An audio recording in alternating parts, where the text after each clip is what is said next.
I do Letterman. Comes out the next day. I get a knock at the door. 2 detectives at my door. They said, well, we work for a branch of the New York City Department of Education. You are guilty of theft of service.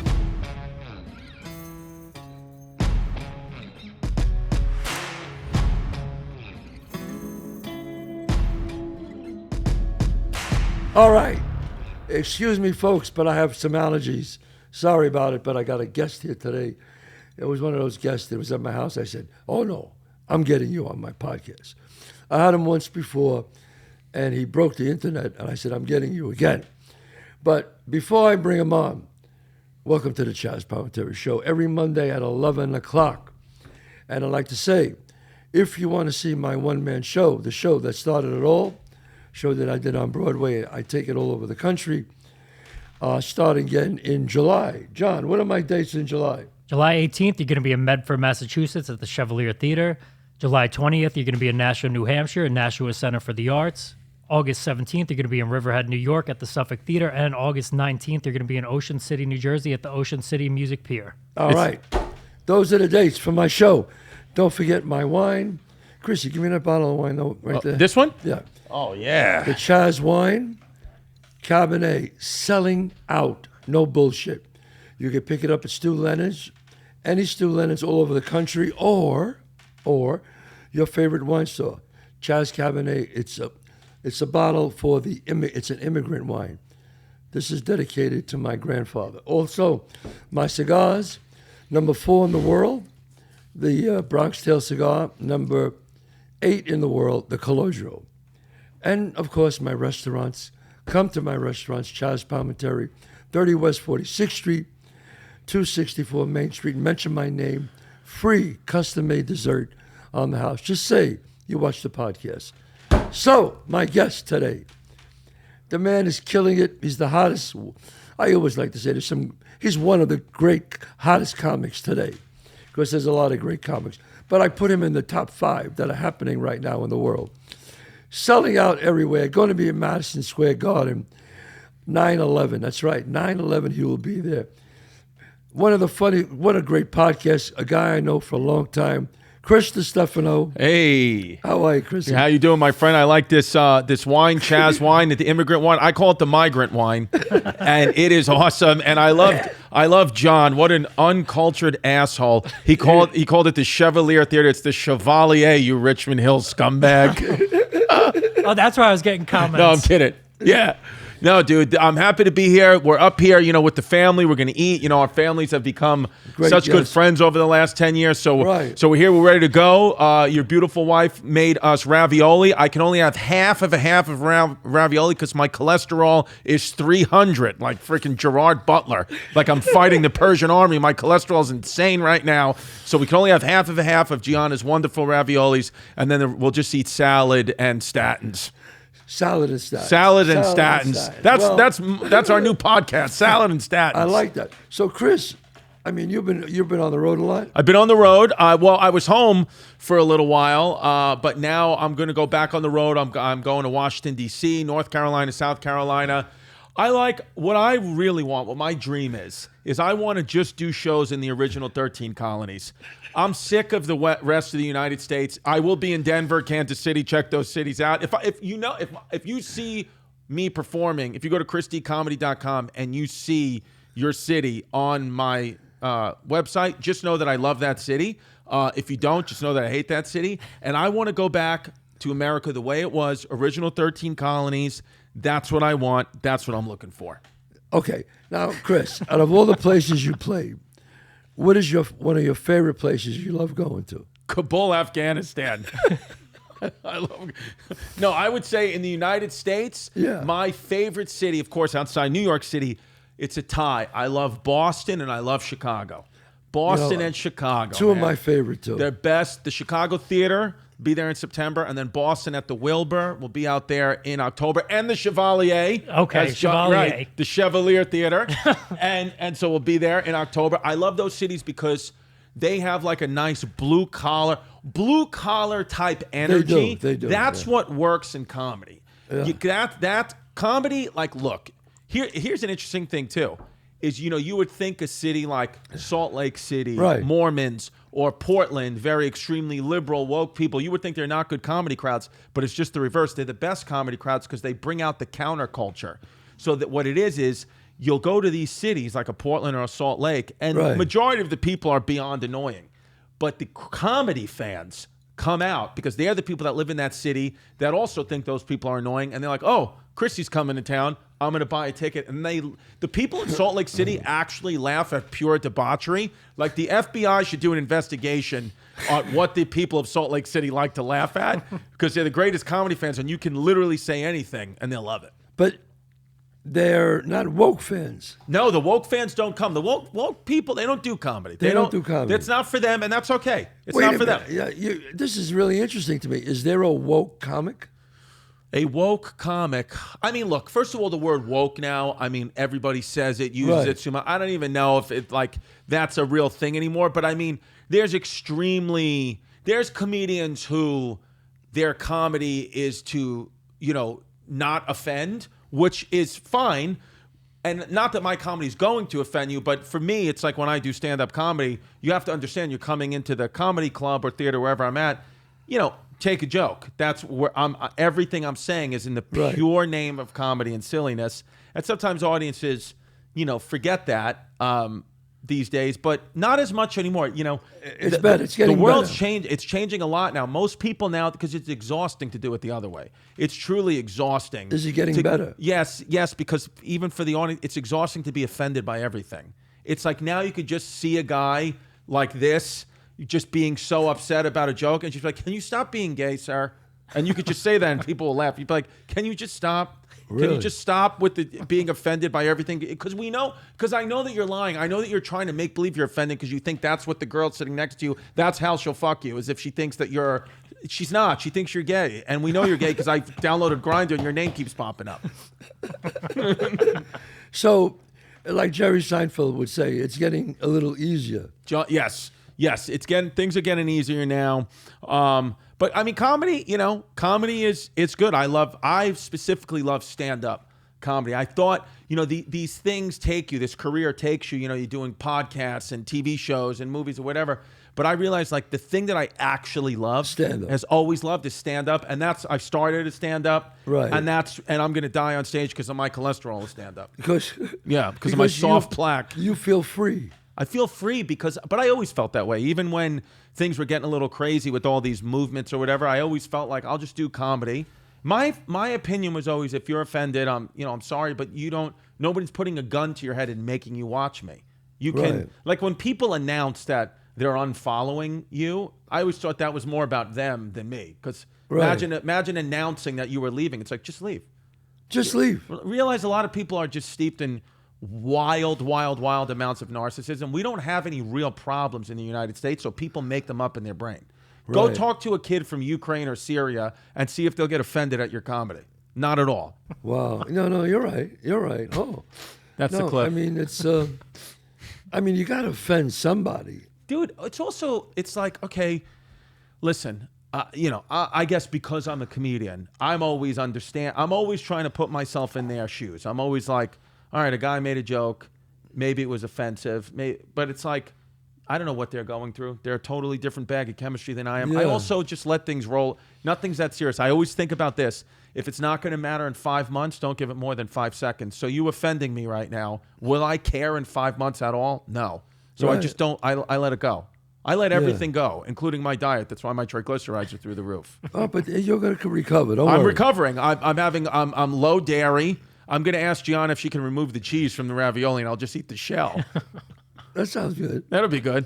That's good. Cholesterol is good for Italian but food. There is cholesterol that is still good for you. I don't want to get into a health thing, but why not? No, John needs it. No, but if they examined you and you were pretty clear, that means you're okay.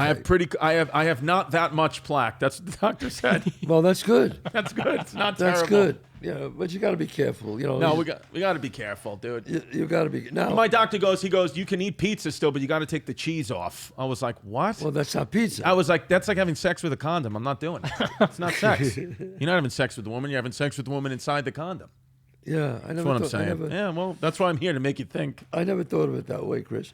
Chris, today in comedy, do you feel like we made a turn? Like we can go back to the way comics used to be, or still we're far away from it? No, yeah, you could do. I think today in comedy, also too, what you got to realize today in comedy, really in any art form, is everything is pretty niche. So everything is, you have your fans, and your fans like what you do. Right. And if you have your people that hate you, that's fine. They don't like what you do, but it doesn't really affect your career. If you have a solid fan base, like I know there's comics, peers of mine that can sell out the arena. They can literally sell at the arena and walk down the block in that town the next day after the show, and people won't know who they are because their fan base, they love them and they want to be there for them. And you might be able to sell 20,000 tickets in one city, but yet overall, the general public isn't really familiar with you, which is actually beautiful. Jerry Seinfeld's days, the only way to sell tickets like that was you had to be worldwide famous, like a Jerry Seinfeld, a Kevin Hart. Nowadays, it's niche. We know plenty of comics that have a very, very loyal podcast following that can sell major tickets, and you might say, who the hell is that guy? I've never heard of them. But meanwhile, they're making millions of dollars a year. Well, now, I always like to, this might be a crazy question. Get nuts, Chazz. No. If a comic is selling out, usually a comedy club is what? 300-400? 300-400 seats. So if he's selling out 300-400 seats, you would say he's doing good. Hell yeah. If he's selling out 1,500 to 2,000 seats. Excellent. You would call that a high-end comic. 100%. You could sell out the 2,000 seater. That's big. That's big. That's big. And it's big. But to be honest, and this is maybe a little deep in the weeds, for the economy, like of the stand-ups, you'll see a lot of comedians who you'll say, oh, they're doing 7-8 shows at a comedy club as opposed to 1 or 2 at a theater. And you're saying, why? Well, it's because you make so much more money at the comedy clubs. The theaters cost a lot of money to put the show on there. Oh, I see. So the theater will take a big percentage of your ticket sales because they have to pay to put the lights on and the union crew and all that. Where the comedy club just says, listen, I'm going to give you 100% of the door. All we want is the drinks and these fuckers to eat mozzarella sticks. And you just keep doing shows. We'll make our money as the comedy club. We'll give you the door. Everybody wins. So sometimes you see that. It's more work. It's more work, but my thought is always this. It depends what city. I'm comedy club some cities, I'm theaters in others. So I'm like a mixed bag. And so for me, it's all about money. To me, it represents freedom coupons. That's how I look at money. Right. That's the value it has to me. It's time back with my family. So I say to myself, if I can make more money staying one more extra day in a city and do the comedy club, but that buys me all these freedom coupons to not have to go out the next weekend and I can spend time with my family, then I'll stay the extra day to give me the time back. I don't just stay on the treadmill of like, because how much money do you really need? I mean, really, they say after a certain amount, I think it's like $20,000 or $30,000. Maybe it's more than that. I actually don't know the number, but there is an amount that's not as high as you think, that sociologists and psychologists have studied, that it gets your minimum needs met. It gets your basic needs met. And then everything after that, there's an anxiety and a karmic energy attached to all this money because you have, more money, more problems. More money, more problems. That's why I put all my money in Bitcoin. I want to keep buying more Bitcoin. You have Bitcoin. Oh, yeah. I got Bitcoin, baby. So, hell yeah. Elon. So you still do comedy clubs, right? Of course. Yeah. In certain cities. 400 or 500. 4 or 5. Yeah. Or, dude, some of them are, it depends. Phoenix has got a great comedy club. They're about 500. But then, Hilarities in Cleveland, great comedy club. I think they're 300 or 400. So it depends. There's some great clubs like the DC Improv, great club. It's like, I don't even know if it's 300, but you'll go do them and you just do a couple of more shows. And, because for us, comedy stand-up is not getting up there and doing an hour. It doesn't feel like work to me. The work is all the time before the show. Writing it down, cramming, getting anxiety, the nerves, the stressed out, I got to box breathe. You can't do anything. Like, you got to stay focused and meditate. And how's this bit working and the organization? But the actual, job of it on stage, that's the freest you are all day. Chris, when you're doing 3 or 4 cities in a row, do you know what you're doing in each city, or you just go up there and say, well, I feel like doing this today? I always, if I'm going to a new city, what I'll always do is try as best I can for the first 5 to 10 minutes, do jokes about the city, because I want to establish. I want the relationship between me and the audience to be.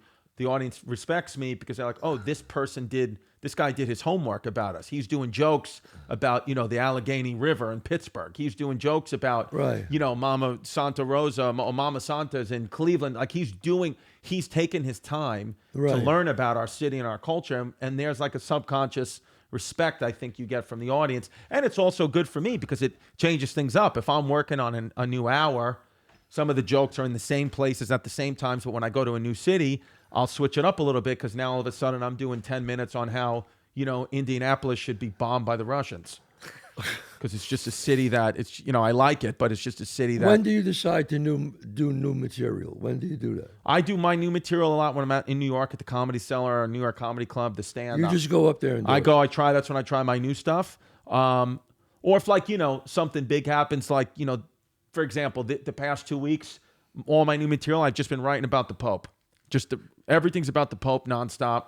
And then so you do that material, and then there'll be a time that you'll feel with the audience that you can't do the jokes about the Pope being the American Pope and the new Pope are going to have had their day.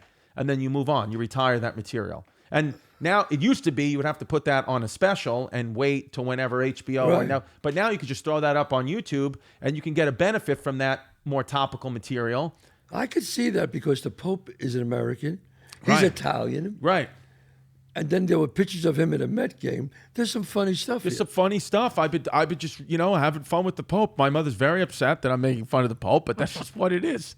I haven't cursed, though. I cursed a little bit on this podcast, but I told my mother for Lent, which is last month, I did not curse for all of Lent. I did not curse on stage, and I did not curse in my life. So she was very proud of me for that. And I did clean comedy. And now my comedy is still 95% no curse, but sometimes I like just a nice fuck.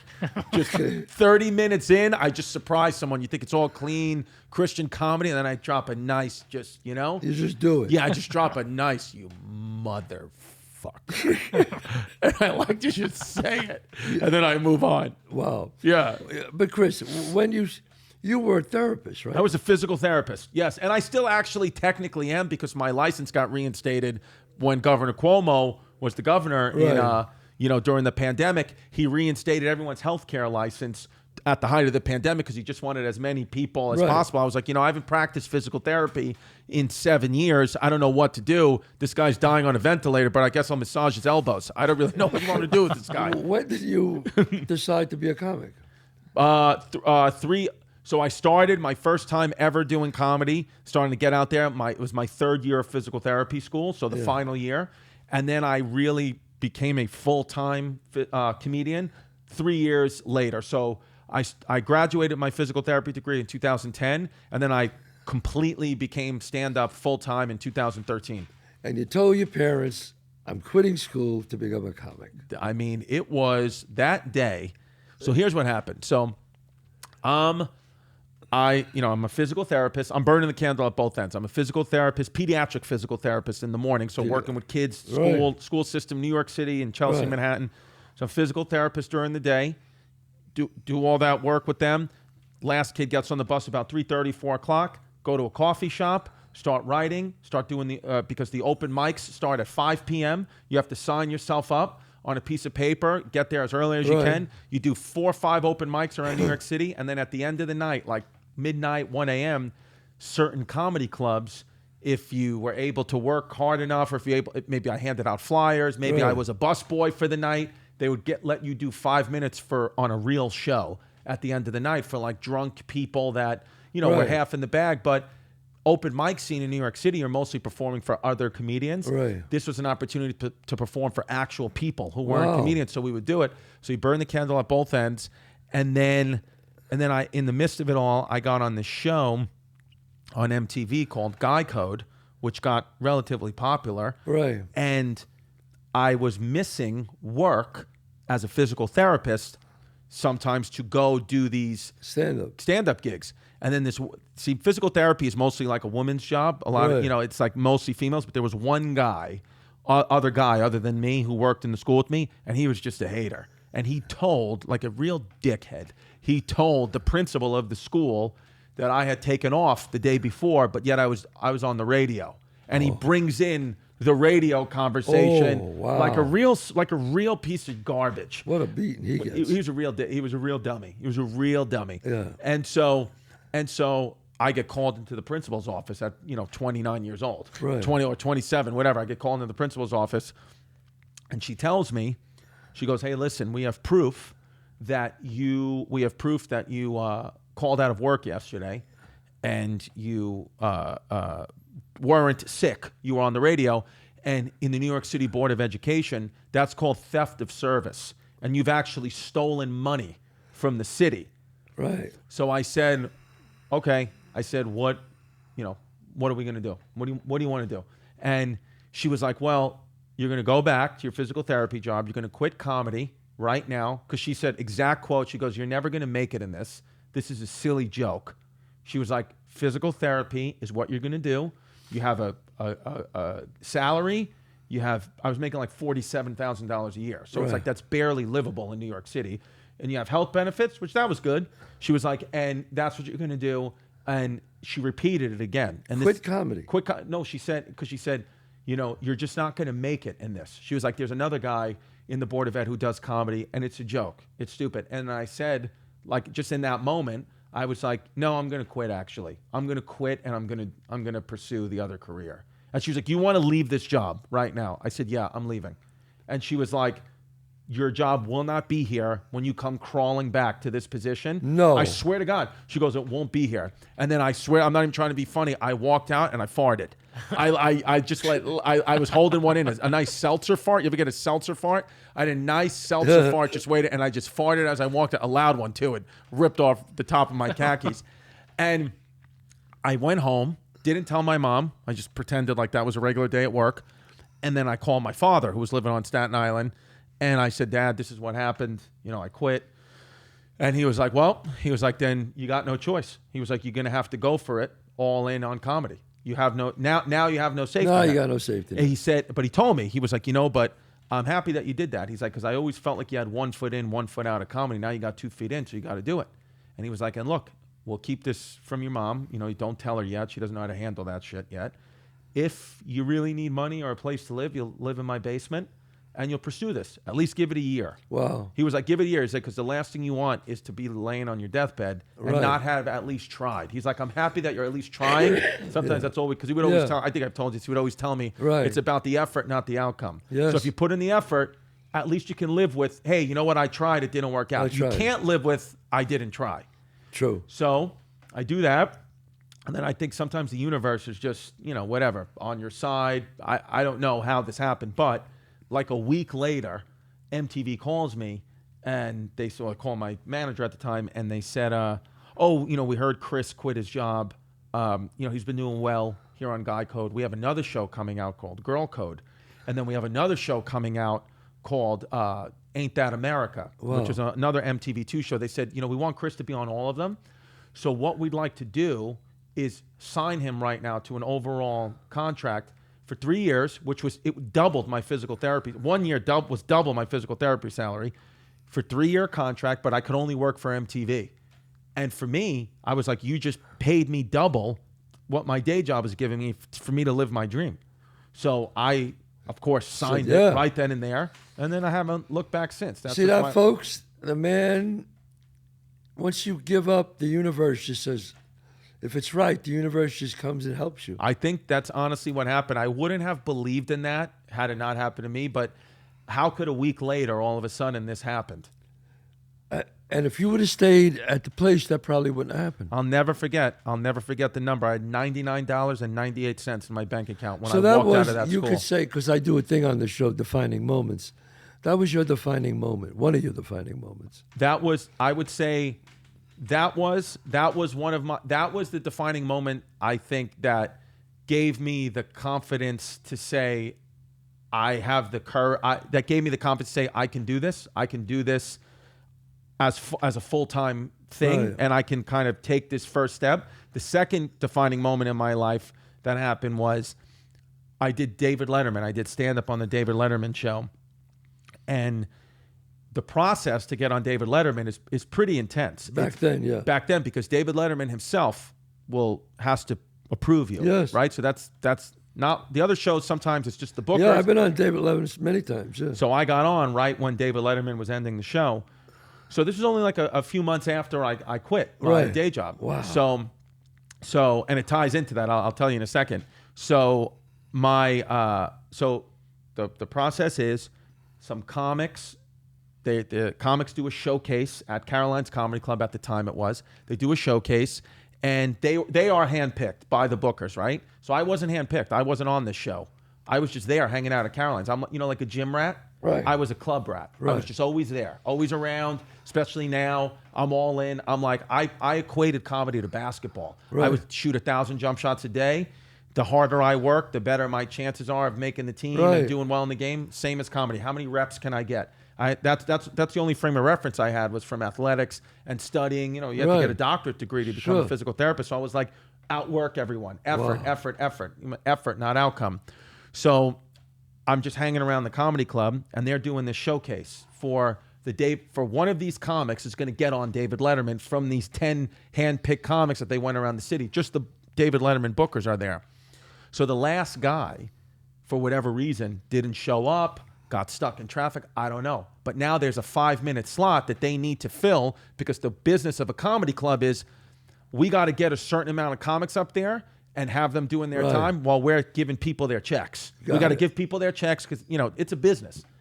So the owner of the club, or the booker of the club, legendary guy, Louis Ferranda, goes, Chris, because I was always hanging around like a gym rat. He was like, go up and just do time. Just do a few minutes while these people are paying their checks. The last guy didn't show up, so just do it now.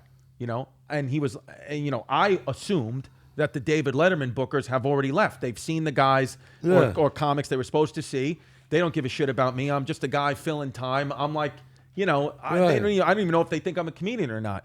So anyway, I go up there and I say, I don't have anything to lose anyway. So I go up there and I was doing all this material about how I have weird thumbs, and how I was born with my thumbs flexed in, and I'm doing all this stupid material. And I could see people putting down, with their credit cards and looking up at me and laughing and hitting the people. And then so, I started to feel like, okay, let me go. And then so I start just saying, well, I got really nothing to lose now. Let me try to do my best jokes. And I do them.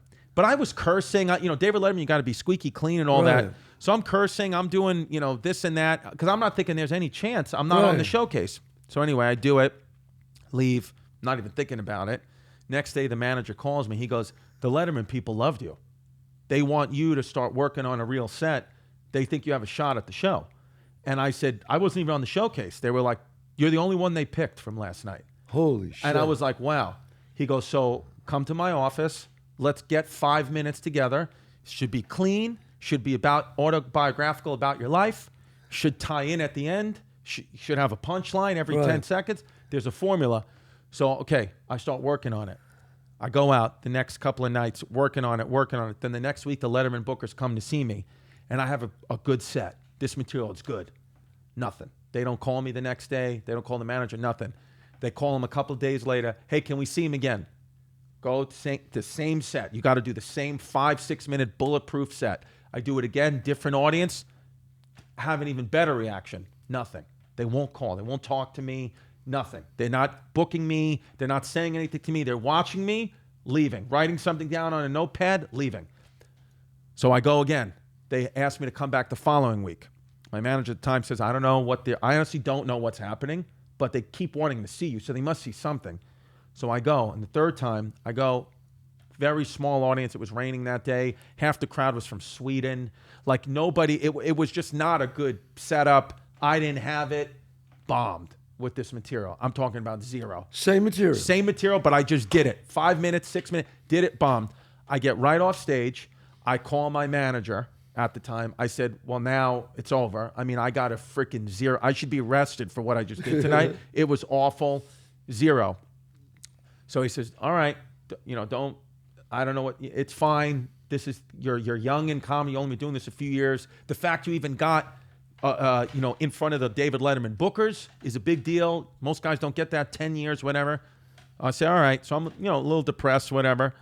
And so it would have been nice to have some Chazz wine at that moment, right? That's great wine. And a nice Chazz wine. And a nice Bronx Tail Colodro cigar would have calmed Absolutely. me down nice.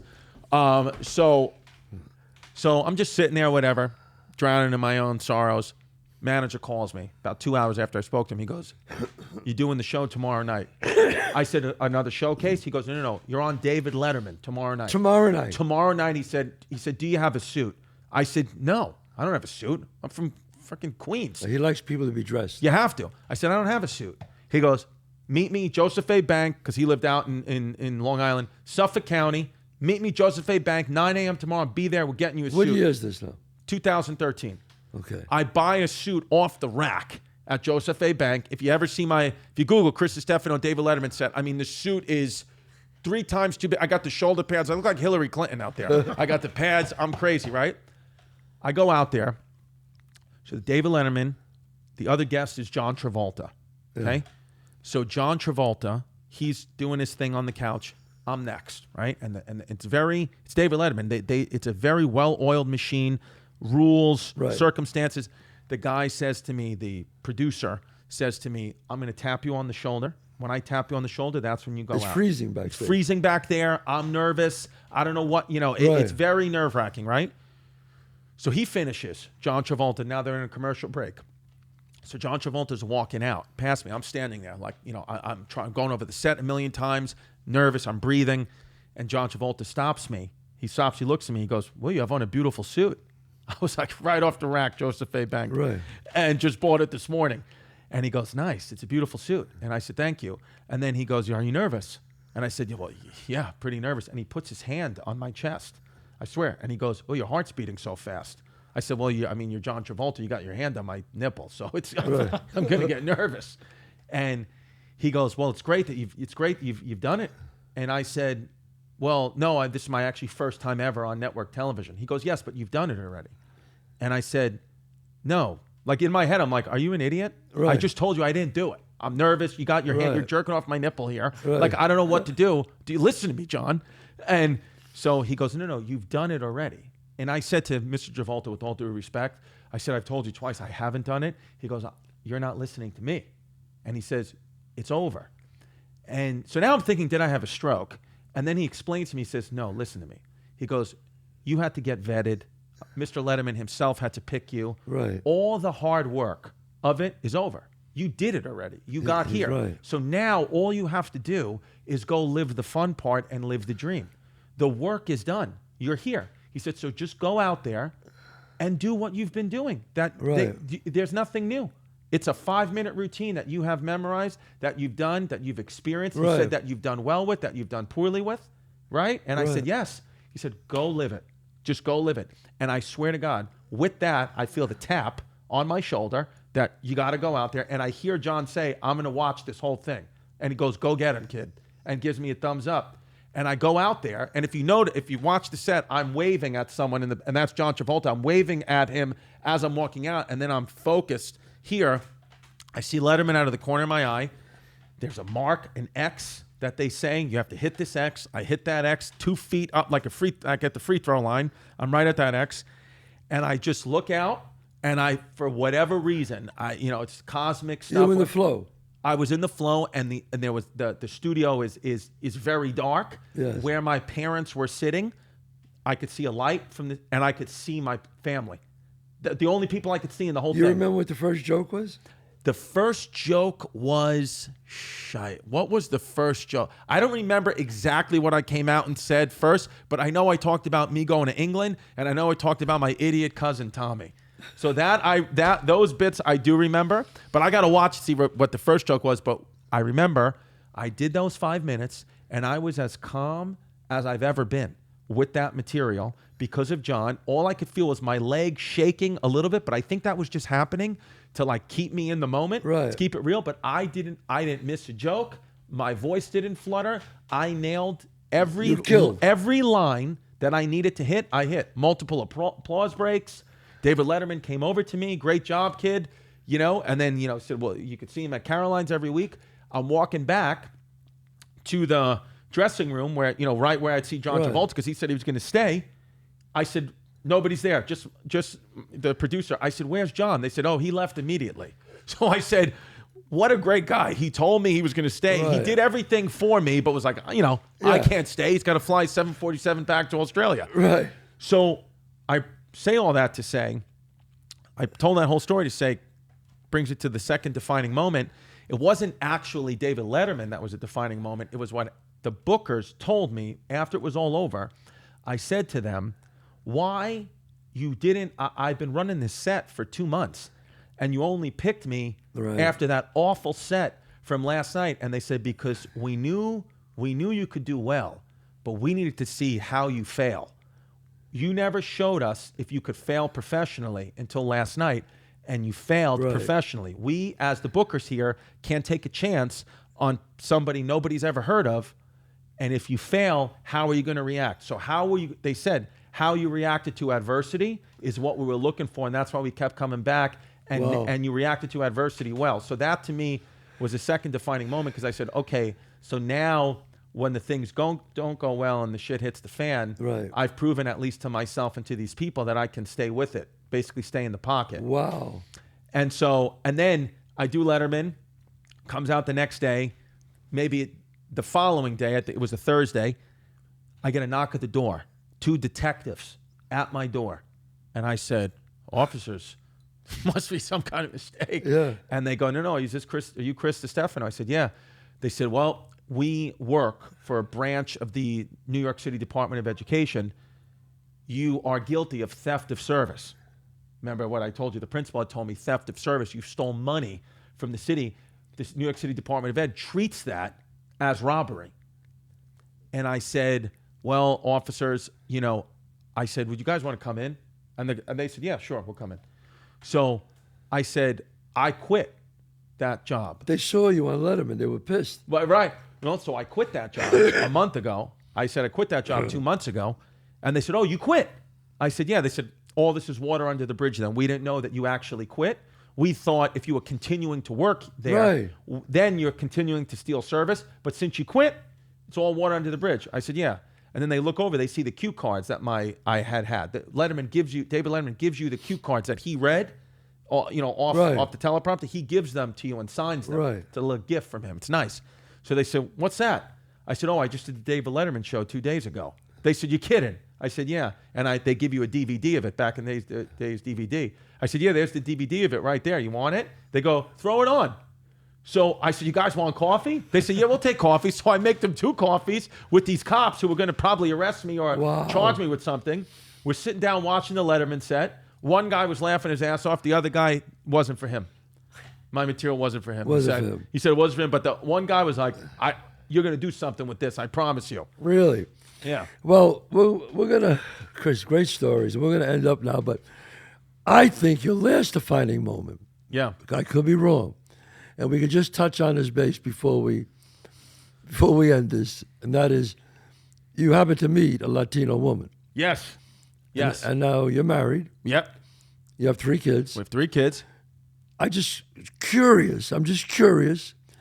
Is there any difference in dating a Latino woman than there is in dating an Italian girl? I mean, what I would say, listen, Italian women have their own fire within them. Latino women, what I'll say is, here's what I've noticed about dating Jasmine, being with Jasmine, is the loyalty that she has is next level. She's been mad at me to the point where I've said, this is going to be a murder tonight. This is going to be murder. I'm going to get murdered. Right. And by the way, a lot of these times when I've said, over the last 10, 11 years we've been together, I've been like, she's crazy, she's this, she's that. I've actually sat and thought about my behavior. I'm like, no, actually, she's justified. She's actually been justified, because once you stop acting like that, now there's no problems. Right. Once I stop pissing her off, now it's like, okay, there's times where she gets mad or gets an attitude and this and that. Right. But for the most part, it's like, oh, she's always been there for me. She's there for me day after day. We've had...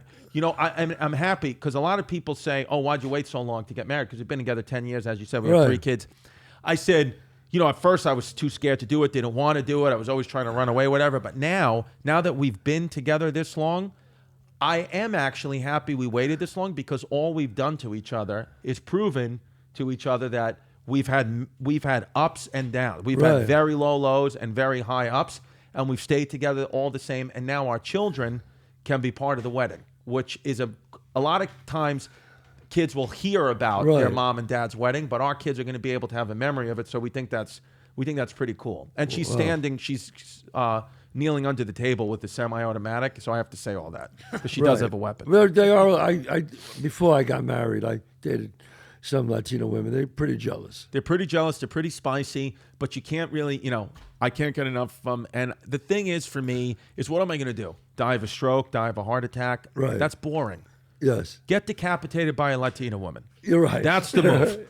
Chris DiStefano, My man. you are the fucking best. Thank you. I can't wait to go to Chazz Palminteri's restaurant Yeah. on 46th Street and No. then in 46th Street, yes. and then Very also well. in White Plains. Yes, Chris. I love it. And I want to drink the migrant wine. the migrant, no, it's the immigrant one. Immigrant wine, sorry. Chris, and where you going to be? You're going to be Madison Square Yeah, Garden. Madison Square Garden, September 11th. No terrorists allowed. Then we got, you go to ChrisDComedy.com. Got all my dates there. If I'm in a city near you, go. We got Boston, Chicago, North Carolina, South Carolina. All the dates are up there. ChrisDComedy.com. And my podcast, History Hyenas, is back with Giannis Pappas. So go there, patreon.com/History Hyenas. Ladies and gentlemen, he is truly one of the top comics in the world today. Seriously, he's a humble guy. You got to see him. He's incredible. God bless you next week.